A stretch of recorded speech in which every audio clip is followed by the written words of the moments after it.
So, today we're getting into probability distributions. I didn't do that.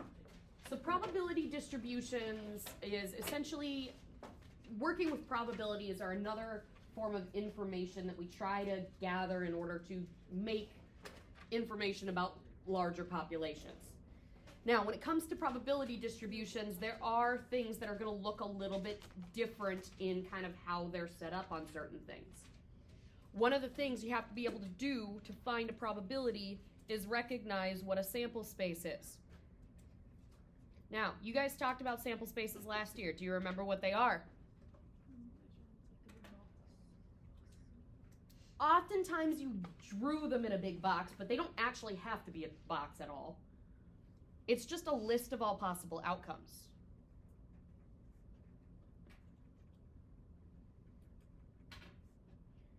Sometimes a box of some sort is great for calculating all outcomes, especially in situations where you are having to multiply outcomes or add outcomes to two different things. But it's not always necessary.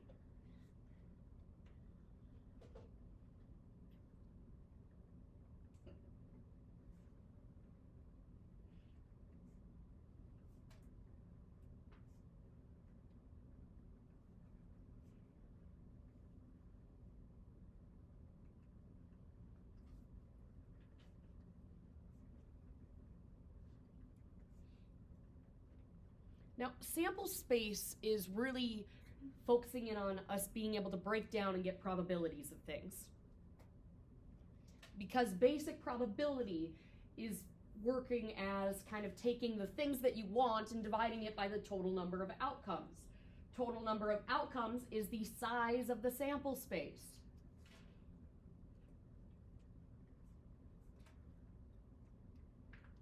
So if I roll a 6-sided die, what are my possible outcomes? 1 through 6.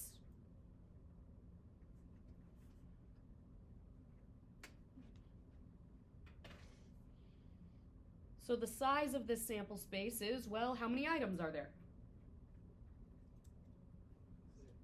6. So the probability of, say, me rolling a 4 on a 6-sided die is 1 out of 6 because there's one outcome out of this. If I wanted the probability of rolling an even number, 3 outcomes out of 6, which would simplify to 1/2. Sounding familiar of how to do basic probability? Okay, we're going to do one more sample space.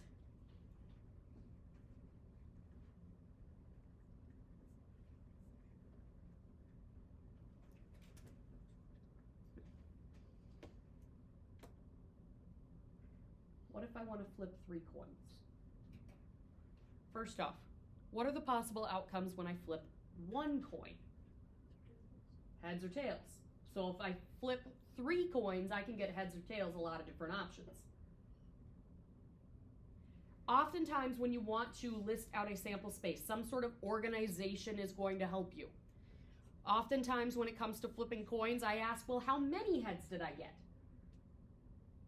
If I get 0 heads, what happened when I flipped the coins? You got tails, tails, tails. That's 1 item in my sample space. Are there other ways that I could have gotten 0 heads? No. What if I only got 1 heads? How could that have happened? Heads, tails, tails. Are there other options of how I could have gotten 1 heads while flipping 3 coins? Tails, heads, tails. Are there other options? Tails, tails, heads. Are there other options? No. 0 heads, 1 heads. Guess what I'm looking at next? 2. How could we have gotten 2 heads? Heads, heads, tails.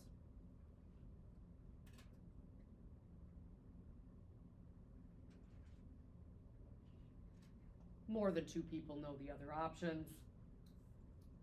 What are the other options?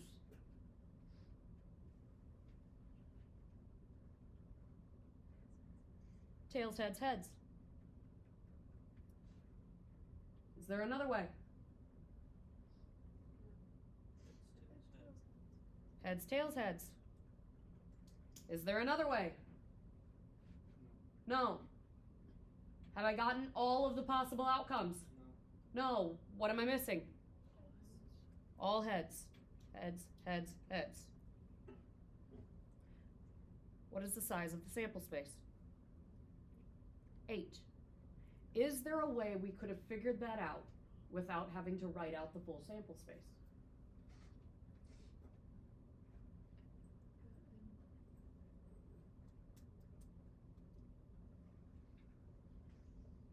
Not quite on this one. Sometimes using combinations and permutations is your best option, not on this one. Would you agree with me that we essentially did 3 separate things? We flipped a coin, we flipped a coin, and we flipped a coin. How many options did I have for the first coin flip? How many outcomes? 2. How many outcomes for the second option? For the second coin flip? 2. How many possible outcomes in the third coin flip? 2. When you are doing multiple things, like flipping a coin 3 separate times, the number of outcomes from each time multiplied together will get you your total number of outcomes. First coin flip, second coin flip, third coin flip, 2 times 2 times 2 is indeed 8. That can be helpful in situations where you don't necessarily want to have to write out the full sample space, as long as you can know how many outcomes there are. For example, if I was looking for the probability that I flip only heads when flipping 5 coins, do you really want to have to list out that sample space? No. Do you know how many ways you can get 5 heads? One way. You get heads, you get heads, you get heads, you get heads, and you get heads. So it would be one way out of, if I wanted the probability, 1 out of, I would need the size of the sample space. Flipping 5 coins. First outcome has how many options? Second outcome? Third? Fourth? Fifth? What is 2 times 2 times 2 times 2 times 2? 32. Without having to list the sample space, I was able to find that the probability of flipping 5 heads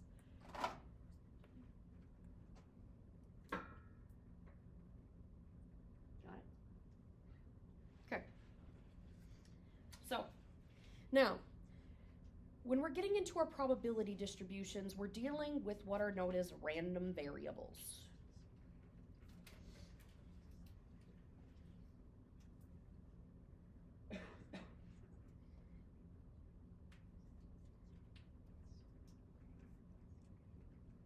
Random variables are numerical outcomes to a random event.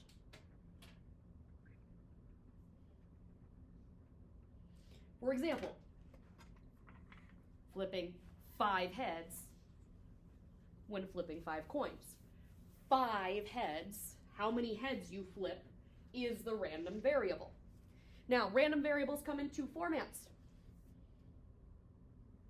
discrete and continuous. Discrete are where all outcomes are integers.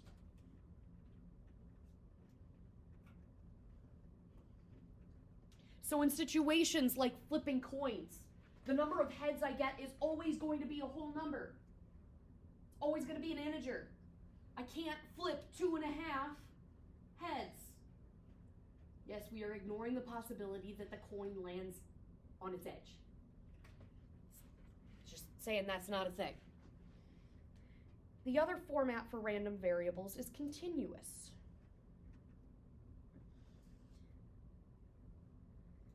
Where outcomes can be any number. Now, I put any in quotations.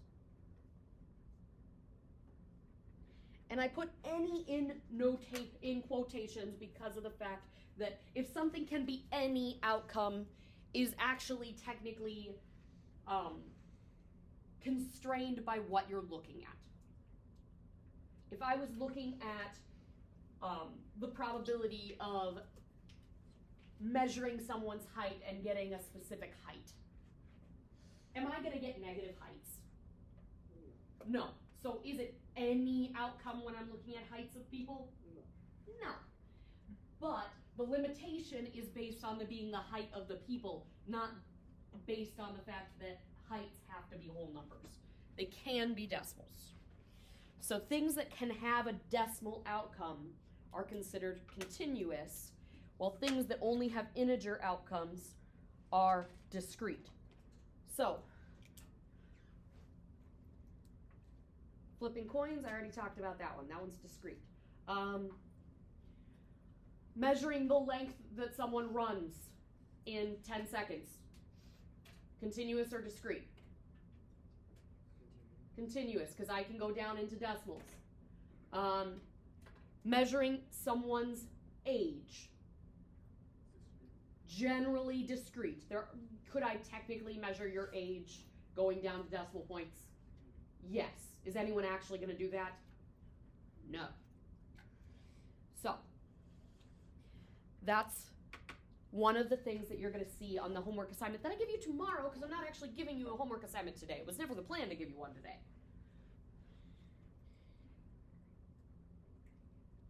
I need a pen that works.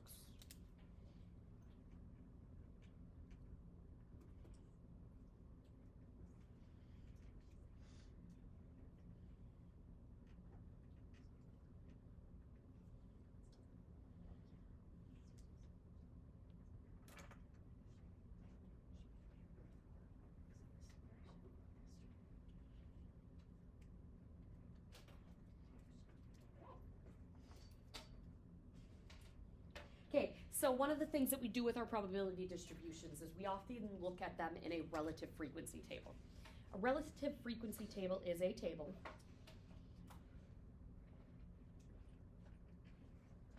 that has all outcomes and their probabilities.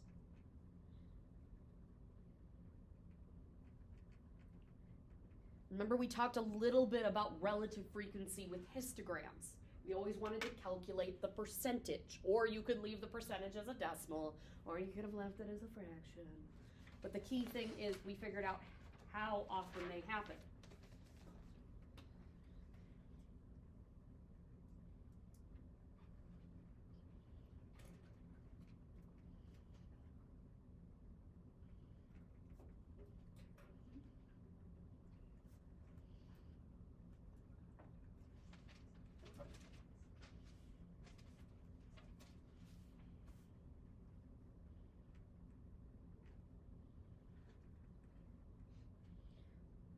Let's say I want a relative frequency table for the number of heads that I get when flipping 3 coins. The number of heads that we get is the random variable. And we talked earlier, is this a discrete random variable or a continuous one? Discrete. Now these tables, they can go vertically, they can go horizontally. Because of the amount of space I have, I'm going to go horizontally, because why not? So, in these tables, generally the headings are X and P of X. X is the random variable. Oftentimes on these, do I have to do this? No, it should tell me in the problem, but helps me keep track if I actually write what X is equal to, what it's measuring. X is the number of heads, because that's the random variable. What do you think P of X stands for? It's the probability of it.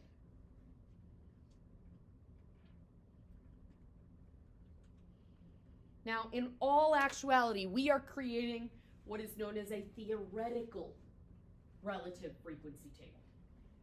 Theoretical meaning what should happen in theory. What happens in the perfect world? We also have the option of making an experimental one, at which point we would have to start flipping some coins and recording how many heads we got in the problem. How many possible heads could I get when flipping 3 coins? 3 or 2 or 1 or 0. Those need to go in my X column. Doesn't matter what order you put them in. I tend to go smallest to largest just because tables like to do that generally, but you don't have to in a relative frequency table. Those are my outcomes. And P of X, I calculate the probability of them.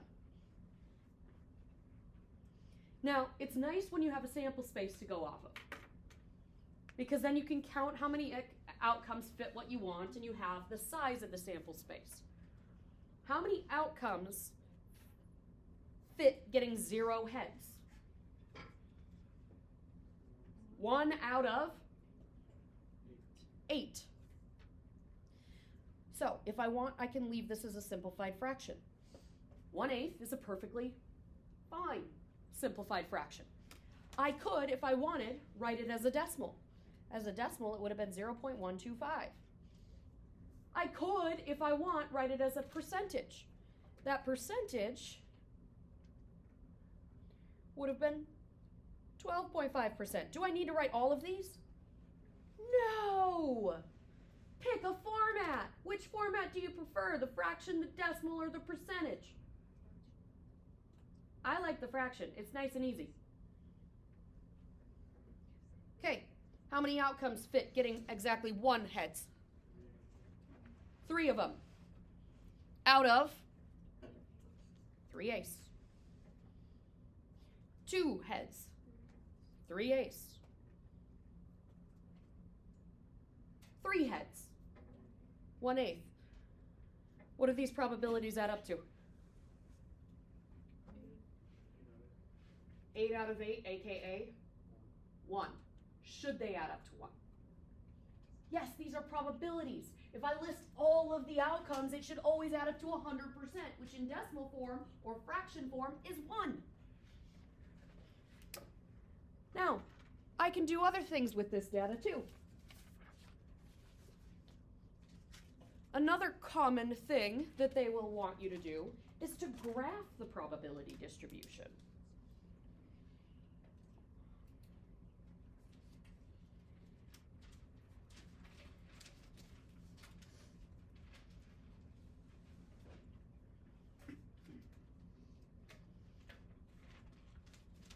Now, a graph of a probability distribution is a bar graph.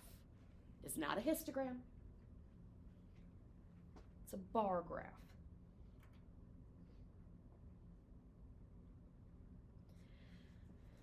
Being a bar graph, characteristics of bar graphs is the bottom of the graph does not need to go with a typical scale of a graph.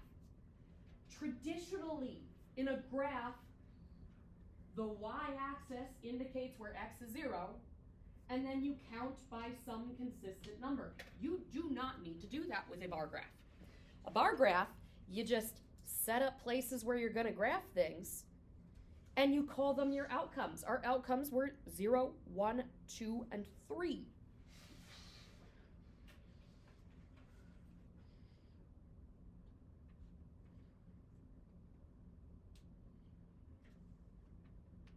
And just for the sake of knowing what this probability distribution comes to, it was the X heads with 3 flips still. We're still using this data.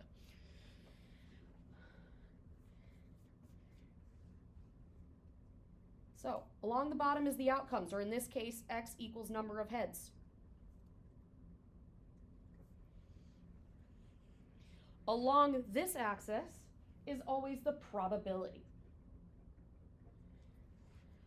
Again, I do not care what form your probabilities are in, if they are in a fractional form, or if they are in a decimal form, or if they are in a percentage form. The y-axis works like a regular y-axis though. The x-axis represents 0, and then you should have equally spaced jumps. If our probabilities are 1/8, 3/8, 3/8, and 1/8, Wouldn't counting by eighths probably work nicely?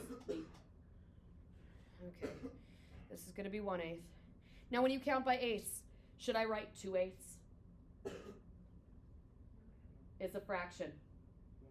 Is 2/8 the typical way you write a fraction? 1/4. Simplify your fractions. 3/8. And then this one's 4/8, which would be 1/2. And then I just make bars. Do they need to be connected? No. Should they be connected? No. It's not a histogram.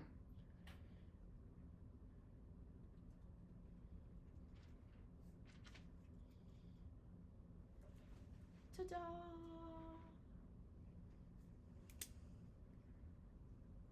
Isn't she pretty?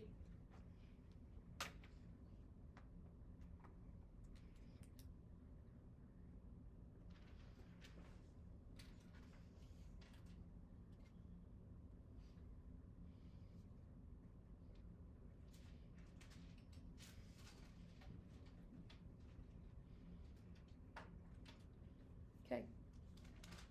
Probability distributions. There's some key things we got to know. Some of them we've already talked about. Some of them actually we've talked a little bit about all of them.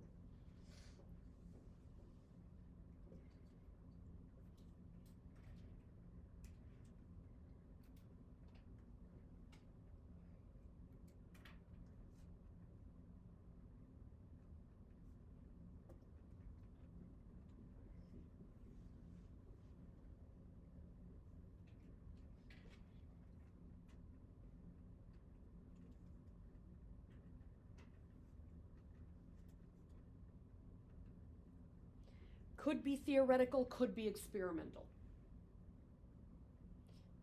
Theoretical, again, being what should happen. Experimental being what actually happens.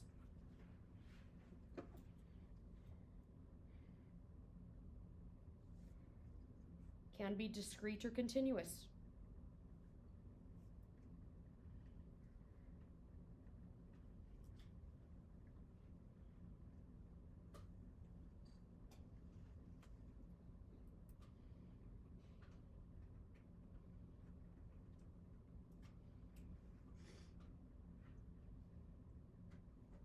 Probabilities should always be between what two numbers?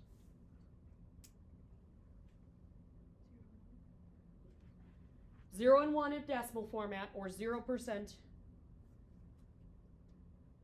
and 100%.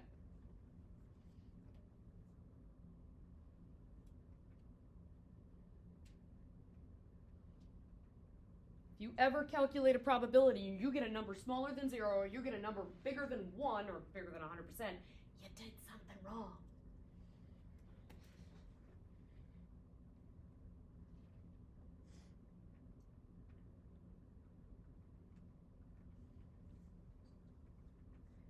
And the probabilities should sum up to 100%.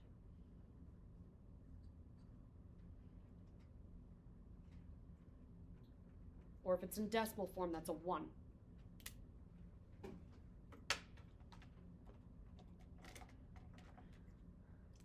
only one other key thing that we need to know about these that we're getting into today before we pick up where I was already planning on getting to tomorrow.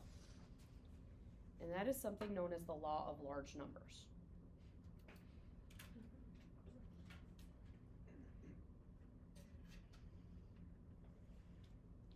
Law of large numbers deals with experiments. Deals with this idea that the more trials of an experiment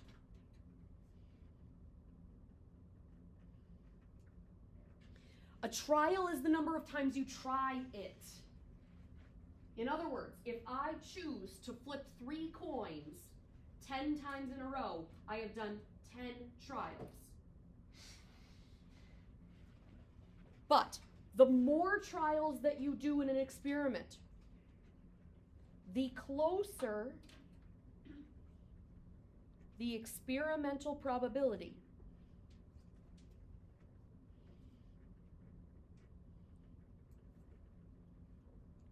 should get to the theoretical probability.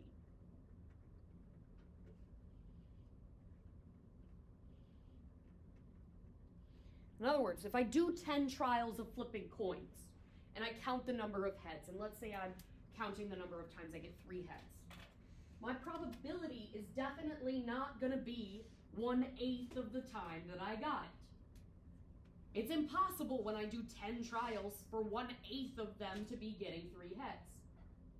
But as I get more and more trials, as I get to, if I do it 10,000 times, about 1/8 of them should be getting 3 heads. If I'm ever in a situation where that does not line up, that means something is wrong. Either I have a weighted coin. It gets heads or tails more often than the other. It's not 50-50. Or my theoretical probability was wrong. I thought it was this, but it's not. And this is an important thing that gets used in the real world a lot, because certain probabilities are impossible to test exactly how often they will happen. For example, if they are trying to figure out the effectiveness of a medication, it is impossible to know its true effectiveness other than through people trying it out and then seeing how effective it is. So as more people try it, they use those numbers to assume that that is what should happen theoretically. This is where I was already planning on ending today.